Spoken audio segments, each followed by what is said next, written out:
next? What do you want to take on next here? Well, I mean, I think the goal for me now is to try and not only maintain, but I think also just continue to add more interesting wines. Maybe now is the opportunity for me, because the wine list is so based on the classics, and yeah, I mean, I've definitely got some of the more, for me, the great value wines, like wines from the Loire Valley.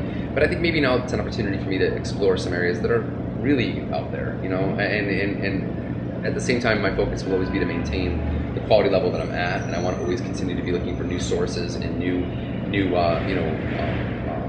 clients to reach out to try and generate this great thing that I've started. But I think it's a good opportunity to, you can maybe get stuck in a rut as a sommelier sometimes, and sure. I think you've got to realize that there are new. Even Patrick has too much 1900 Margaux sometimes.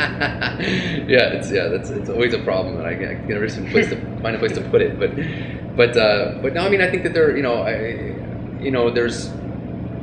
there's always new and interesting things that you can look at, and new regions and new winemakers that you want to make sure you're up on. So for me, it's more about just keeping myself sharp. You know what I mean? I think it's easy to fall into a rut when you get to a certain point in your career, and it's easy just to hang at the beach. Stop talking about it. No, but every new vintage brings a whole set of new, without a doubt, realities. It's right? true, and tasting those vintages and experiencing what's going on with especially with the new environment that seems to be coming upon us. I know that sure. Germany's never had so many great vintages in a row.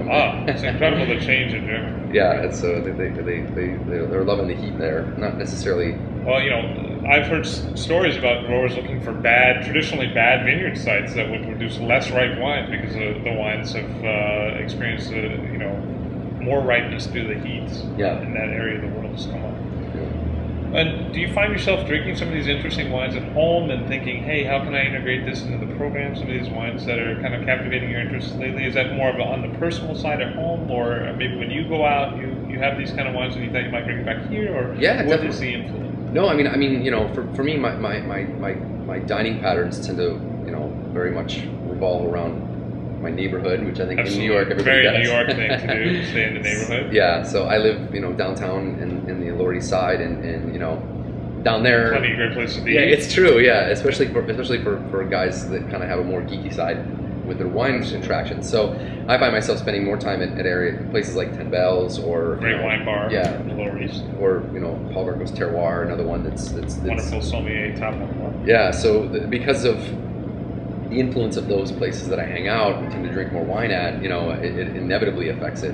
So it's like a trickle up theory. I guess so. You're bringing a little Lower East in on the. Yeah, but I've definitely got a fair amount of cases of wines that never sell here at the restaurant. Well, I'll be in shortly. Yeah, great. We'll bring Paul and. Please, yeah, I actually, you never think you say it, but I actually need more wine geeks to come up here. Well, we're going to do what we can for you. Yeah. No, but I think that what you're saying is that there is some evangelism that's going on in some of the less well-known areas of Manhattan, some of the less classic areas of Manhattan, and it's kind of affecting what the wine conversation is amongst sommeliers and people who like to drink wine on a regular basis.